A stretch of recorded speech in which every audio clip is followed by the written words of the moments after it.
Hi hello കഥൻ ക്യാമറയുടെ പുതിയൊരു വീഡിയോയിലേക്ക് എല്ലാവർക്കും സ്വാഗതം. അപ്പോൾ ജനനായകൻ ഒരുപാട് കാലത്തിന് ശേഷം ജനനായകൻ എന്ന് പറഞ്ഞിട്ടുള്ള സിനിമ ഇറങ്ങരുത്. ഇന്ന് ഞാൻ ഫാൻ ഷോന് പോകുന്നതിന് മുന്നേ പോലും ഞാൻ ആദ്യം നോക്കിയത് സിനിമ റിലീസ് ഉണ്ടോ എന്നാണ്.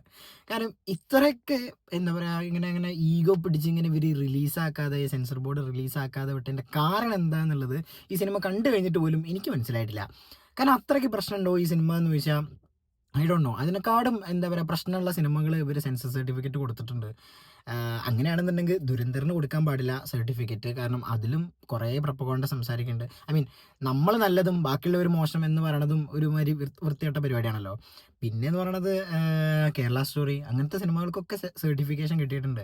എന്തിനാ അങ്ങനത്തെ സിനിമയൊക്കെ പറയണത്? ഒരുപാട് എന്താ ഭയങ്കര വയലൻ്റ് ആയിട്ടുള്ള സിനിമകൾക്ക് വരെ സെൻസർ സർട്ടിഫിക്കറ്റ് കിട്ടിയിട്ടുണ്ട്. എന്നിട്ട് ജനനായകന് കൊടുത്തില്ല എന്ന് പറയുമ്പോൾ എനിക്ക് ചിരിയാ വന്നത് സിനിമ കണ്ടു കഴിയുമ്പോൾ. ഞാൻ ആദ്യം ആലോചിച്ചതാ, എന്തിനായിരുന്നു ഇതിനിങ്ങനെ കൊടുക്കാതെ വെച്ചത് എന്നുള്ളത്. ഈ സിനിമയിലേക്ക് വരികയാണെന്നുണ്ടെങ്കിൽ ഞാൻ ഈ സിനിമേൻ്റെ റിവ്യൂവിനെക്കാട് വരി ഇതിൻ്റെ ഒരു വൈബിനെ പറ്റിയാണ് ഞാൻ സംസാരിക്കാൻ പോകുന്നത്. കാരണം ഞാൻ ഒരു വിജയ് ഫാനാണ്. ആൻഡ് എനിക്ക് വിജയിൻ്റെ സിനിമകൾ ഒരുപാട് ഇഷ്ടമാണ്. പേഴ്സണൽ ലൈഫിൽ ആൾ എന്തോ ആവട്ടെ, എന്ത് വേണമെങ്കിലും ആവട്ടെ, അതല്ല നമ്മൾ നോക്കണം. ഞാൻ വിജയിൻ്റെ സിനിമകളെ കുറിച്ചാണ് പറയണത്. ആളെങ്ങനെ സ്ക്രീനിൽ ഇങ്ങനെ കാണുമ്പോൾ രണ്ട് ഫൈറ്റൊക്കെ വരുമ്പോൾ നമുക്കത് ഒരു പാക്ഡ് ഓഡിയൻസിൻ്റെ കൂടെ കാണുമ്പോൾ കൈയടിക്കാൻ തോന്നും. അതിപ്പോൾ സെയിം ബാലയ്യയുടെ കേസിലോട്ടോ. നല്ലൊരു ബാലയ്യ പടം വന്നു കഴിഞ്ഞാൽ ബാലയ്യ ഫാൻസിൻ്റെ കൂടെ നിങ്ങൾ കണ്ടിട്ടില്ല എന്നുണ്ടെങ്കിൽ അത് എന്തായാലും കാണണം. അപ്പോഴേ നിങ്ങൾക്ക് മനസ്സിലാവും അതിൻ്റെ വൈബ്. അതേപോലെ തന്നെ വിജയ്, രജനീകാന്തൊക്കെ ഇവരുടെ ഒന്നും കഥപ്പടം പ്രതീക്ഷിച്ചിട്ടല്ലല്ലോ നമ്മൾ സിനിമ കാണുന്നത്. ഇവർ ആ വൈബ് കിട്ടാൻ വേണ്ടിയിട്ടാണ് നമ്മൾ ഈ സിനിമ കാണുന്നത്. ആൻഡ് അതുതന്നെയാണ് ഇവിടെയും ഞാൻ ഉദ്ദേശിച്ചിട്ടുള്ളത്. ഞാനത് എക്സ്പെക്ട് ചെയ്തിട്ട് തന്നെയാണ് പോയിട്ടുള്ളത്.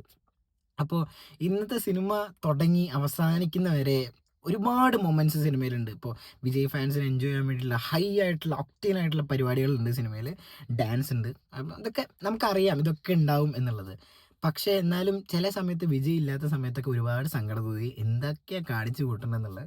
ആൻഡ് CGI ഒക്കെ വെച്ചിട്ട് എന്തൊക്കെയൊക്കെയോ പരിപാടി ഇവർ ഉദ്ദേശിക്കുന്നുണ്ട്. പക്ഷേ എനിക്കതൊന്നും വലിയൊരു സംഭവമായി തോന്നിയില്ല.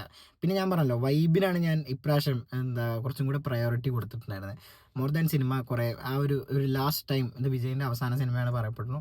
അപ്പോൾ ആ ഒരു ലാസ്റ്റ് ടൈം എങ്ങനെയായിരിക്കും, എന്തായിരിക്കും എന്നുള്ള ഒരു ഇതായിരുന്നു. അത് നല്ല രീതിയിൽ ഹൈ ആയിട്ടുള്ള മൊമെൻറ്റ്സ് ഉണ്ടാവണേ എന്നൊക്കെ തന്നെ വിചാരിച്ചിട്ടാണ് ഞാൻ പോയത്. ആൻഡ് അതൊക്കെ പവർഫുള്ളായിട്ട് പീക്കായിട്ട് കിട്ടിയിട്ടുണ്ട്.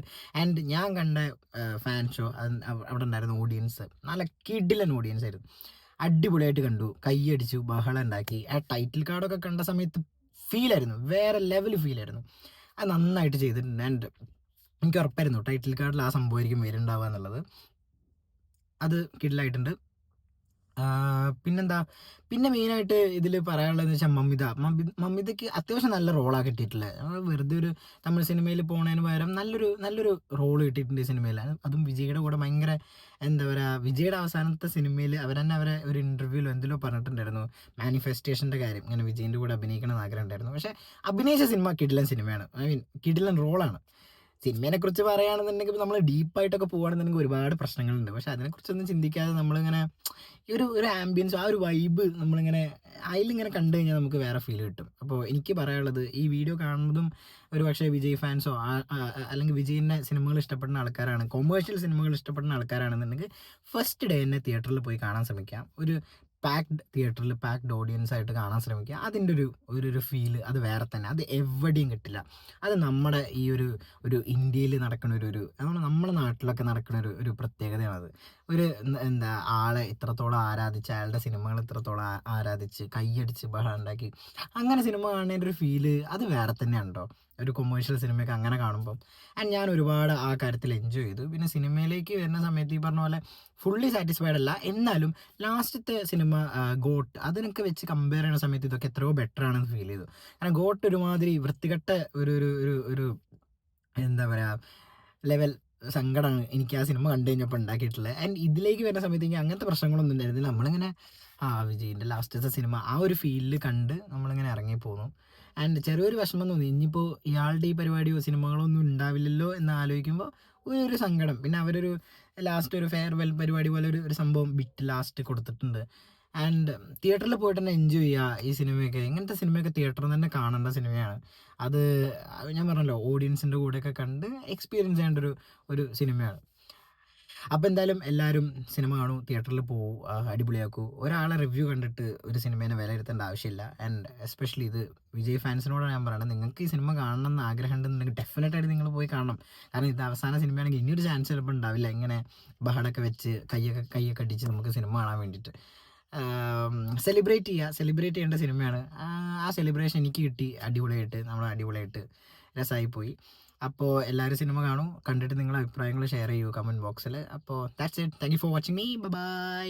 ഓ, ഒരു കാര്യം പറയാൻ മറന്നു, അനിരുദ്ധിൻ്റെ ബാക്ക്ഗ്രൗണ്ട് സ്കോറൊക്കെ എജ്ജാതി ബാക്ക്ഗ്രൗണ്ട് സ്കോറാണ്. ചില സംഭവങ്ങളൊക്കെ മാറ്റിയിട്ടുണ്ട് തോന്നുന്നു. ആ മറ്റേ ദളപതി ആ സാധനം, പിന്നെ രാവണമവണ്ട അമ്പോ ഇൻ്റർവെല്ലൊക്കെ പീക്ക് സാറ്റിസ്ഫാക്ഷൻ ആയിരുന്നു. ആ ഒരു സാധനം, ആ ഒരു സ്കോറ് വന്നപ്പം പവറേഷായി കിടിലം. അതൊക്കെ ഒരു രക്ഷയില്ല. എന്താ പറയുക, ഇങ്ങനത്തെ സിനിമകൾക്ക് ഒരു മാസ് സീൻ വരുമ്പോൾ അത് എലിവേറ്റ് ചെയ്യണമെന്നുണ്ടെങ്കിൽ അതിനനുസരിച്ചുള്ളൊരു സ്കോർ വേണം, അതിനനുസരിച്ചുള്ളൊരു മ്യൂസിക് ഡയറക്ടർ വേണം. ആൻഡ് അനിരുദ്ധ് ഒരു പെർഫെക്റ്റ് ഫിറ്റാണ് ആ പരിപാടിക്ക്. അനിരുദ്ധ് ഇല്ലാത്തൊരു തമിഴ് മാസ് പടം എന്ന് ആലോചിക്കുമ്പോൾ എങ്ങനെയായിരിക്കും. ഇപ്പോൾ സായ ഭയങ്കര ഉണ്ട്, എന്നാലും അനിരുദ്ധിൻ്റെ ഒരു ലെവലിലേക്ക് ഇങ്ങനെ വരില്ല എന്നുള്ളൊരു തോന്നലൊക്കെ അനിരുദ്ധ് അടിപൊളിയായിട്ട് ചെയ്തിട്ടുണ്ട്. ആൻഡ് യാ, പിന്നെ thank you so much Vijay അണ്ണ, വോട്ടെവർ.